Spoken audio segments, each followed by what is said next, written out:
Olá, meus queridos, a graça e a paz do nosso Senhor Jesus Cristo. Seja bem-vindo a mais um vídeo do nosso canal e hoje nós vamos fazer aqui o nosso devocional no livro de Atos, no capítulo 10, versículo 23, a parte B em diante. Vamos ler o que diz a palavra do Senhor. No dia seguinte, Pedro partiu com eles e alguns dos irmãos de Jope o acompanharam.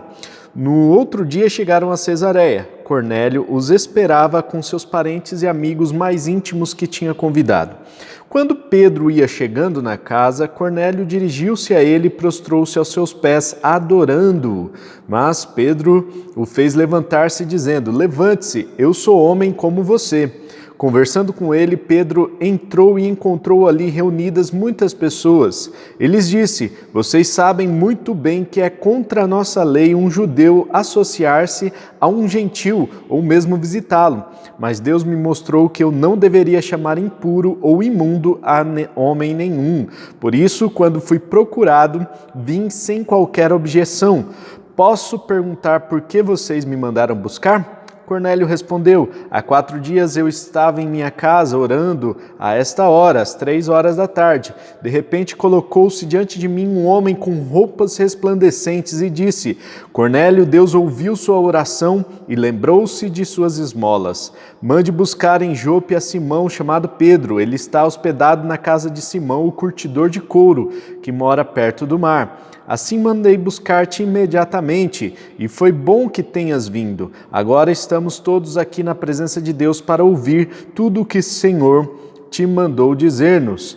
Então Pedro começou a falar: "Agora percebo verdadeiramente que Deus não trata as pessoas com parcialidade, mas de todas as nações aceita todo aquele que o teme e faz o que é justo.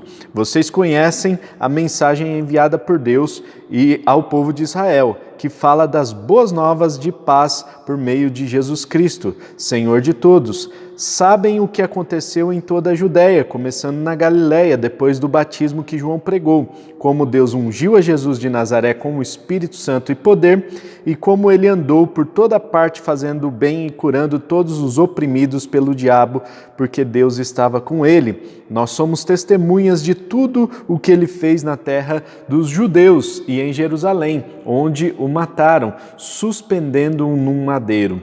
Deus, porém, o ressuscitou no 3º dia e fez que ele fosse visto, não por todo o povo, mas por testemunhas que designara de antemão, por nós que comemos e bebemos com ele, depois que ressuscitou dos mortos. Ele nos mandou pregar ao povo e testemunhar que foi a ele que Deus constituiu juiz de vivos e de mortos. Todos os profetas dão testemunho dele, de que todo o que nele crê recebe o perdão dos pecados mediante o seu nome."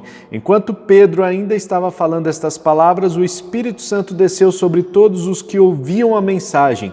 Os judeus convertidos que vieram com Pedro ficaram admirados de que o dom do Espírito Santo fosse derramado até sobre os gentios, pois os ouviam falar em línguas e exaltando a Deus. A seguir, Pedro disse: "Pode alguém negar a água, impedindo que estes sejam batizados? Eles receberam o Espírito Santo como nós."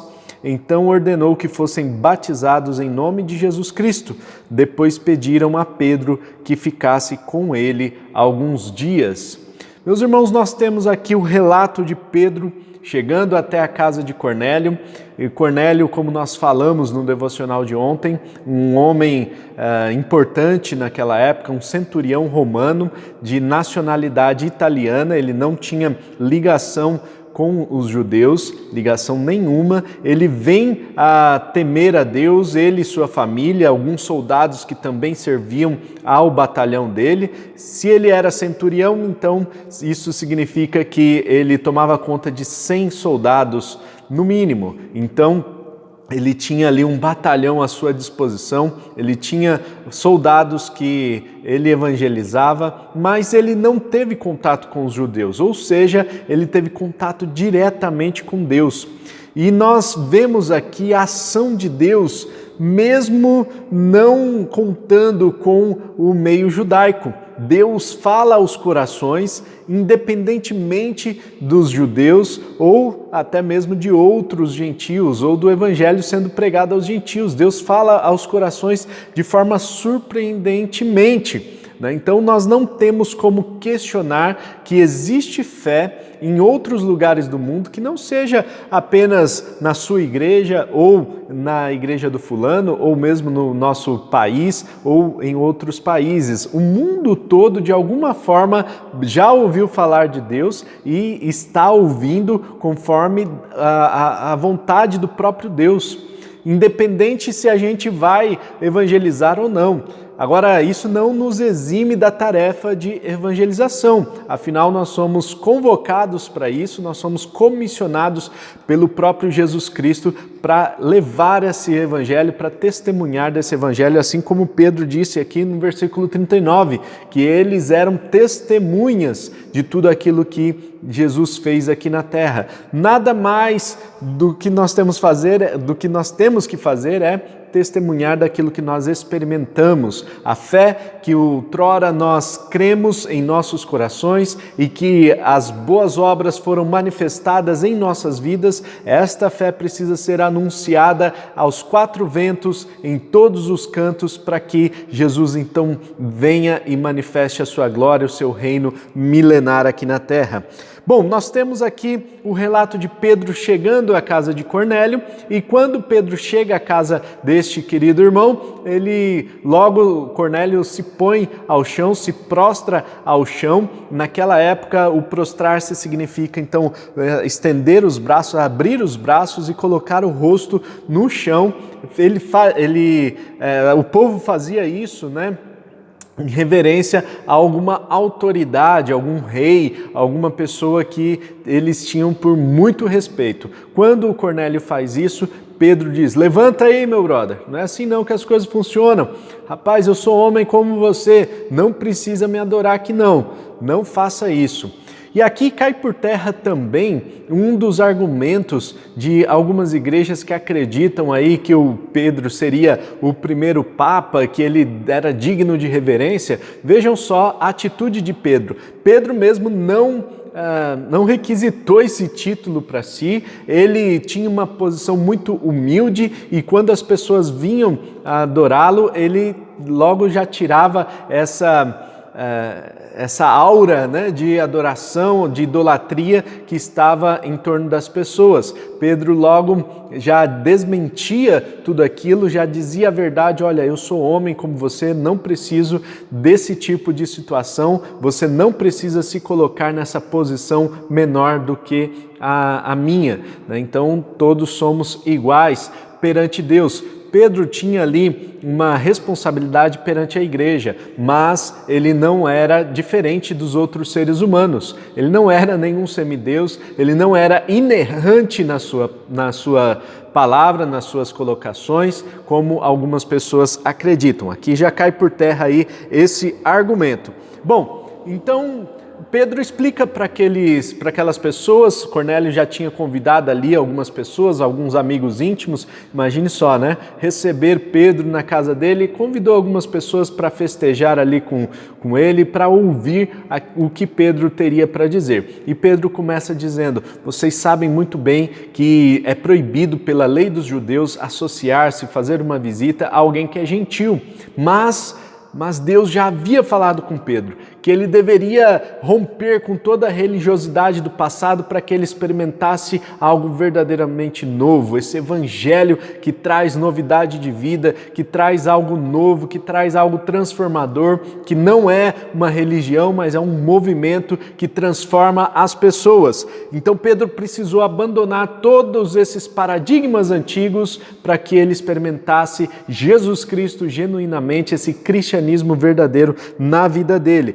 E por isso ele estava ali junto com o Cornélio e alguns convidados para ouvir o que Pedro tinha para dizer, né? Então Pedro, ele se coloca nessa posição e começa a explicar. E ele diz no versículo 34, é interessante isso daqui, né? 34 e 35. Agora percebo verdadeiramente que Deus não trata as pessoas com parcialidade, mas de todas as nações aceita todo aquele que o teme e faz o que é justo. Deus não faz distinção de raça, povo, cor, não faz distinção nenhuma. Deus quer salvar a todos, a toda a humanidade, mas ele coloca aqui duas condições. Então essas duas condições são bem claras para que qualquer pessoa de qualquer povo, nação seja salva. Então ele coloca que precisa temer a Deus, ou seja, precisa crer que Deus existe, precisa ter um certo temor, né, um certo medo de Deus. Esse temer vai além do medo, porque o medo trava as pessoas, né, mas esse temor é uma confiança, é uma credibilidade ou crença que Deus existe. Ao mesmo tempo a pessoa possui essa fé sem possuir medo, né? Então temor a Deus é uma das condições, e a segunda condição é fazer o que é justo. Vejam só aqui, fé e obras novamente concatenados, contribuindo para a salvação de todo aquele que crê. Nós vemos aqui mais para frente também falando sobre Jesus, falando todos os profetas dão testemunho de Jesus, de que todo o que nele crê recebe o perdão dos pecados mediante o seu nome. Então aquele que professa o nome de Jesus recebe o perdão de todos os seus pecados, pode acreditar nisso.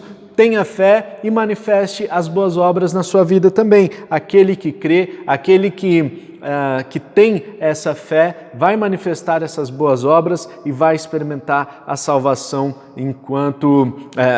a salvação na sua vida, né? E aí nós vemos o Espírito Santo sendo derramado sobre a vida daqueles que estavam ouvindo aquela mensagem. Olha só que interessante, os gentios, né? Gentios aqui entre aspas, né? Mas gentios porque não eram judeus, né? Então a Bíblia faz essa distinção, né?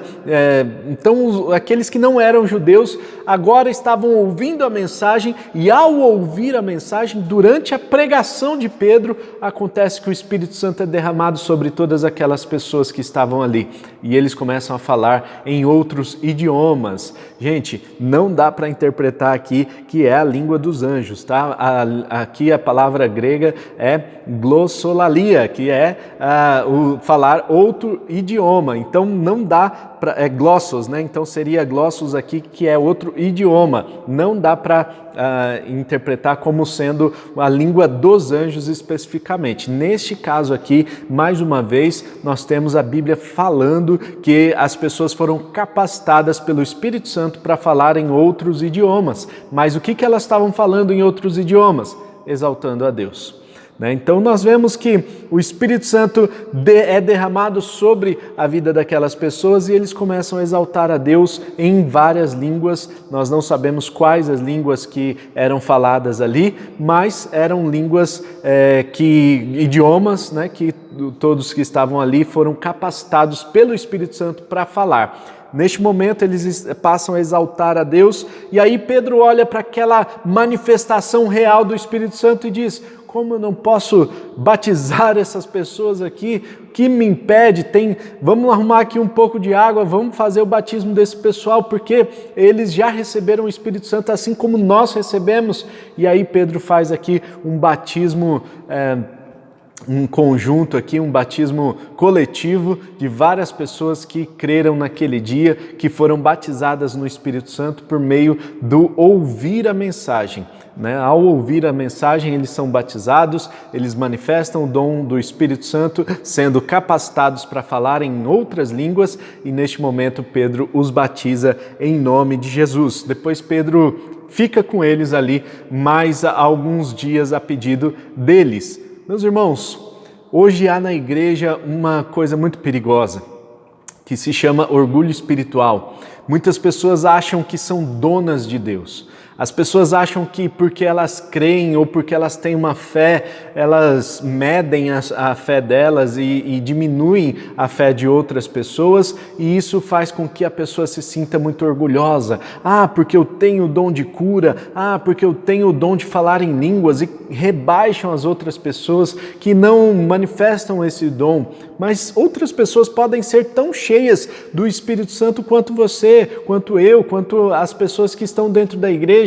Outras pessoas podem manifestar também esta fé no Senhor Jesus, esse temor e também as boas obras que aqui é traduzido como fazer o que é justo, de igual forma, e elas vão experimentar também a salvação. Então não cabe a nós julgarmos o tamanho da fé de uma pessoa, não cabe a nós termos orgulho espiritual de qualquer coisa. Ao contrário, nós temos que ter humildade para reconhecer que somos pecadores, e quanto mais próximos de Deus nós estamos, mais pecadores nós reconhecemos que somos, porque Deus é luz, e quando nós chegamos próximos a Deus, a luz de Deus vai ali brilhar sobre nós e vai mostrar, vai trazer revelação de todo o nosso podre, todos os pecados que estão ali, todas as feridas que estão abertas e que precisam ser saradas.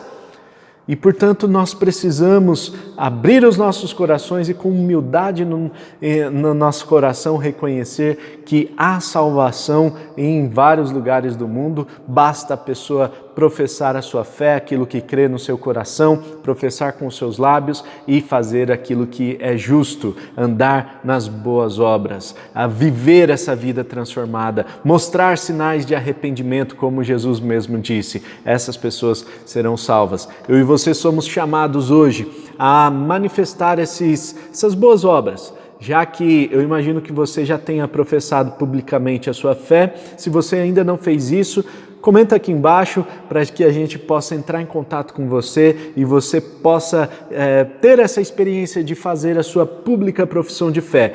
Caso contrário, você é meu convidado para manifestar essa boa obra que Deus já começou a falar contigo, Deus já começou a trabalhar na sua vida, que essas boas obras sejam manifestas de forma que as pessoas vejam Jesus Cristo brilhando em você. Amém?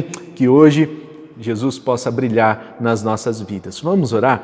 Pai Celestial, muito obrigado, ó Deus, pelo estudo da sua palavra. Obrigado, ó Deus, porque o Senhor fala conosco. Obrigado porque nós temos o privilégio de termos a sua palavra em nossas mãos. Podemos estudá-la, temos liberdade para pregar o Evangelho, para anunciar o Evangelho. Obrigado, ó Deus, porque o Senhor é um Deus maravilhoso.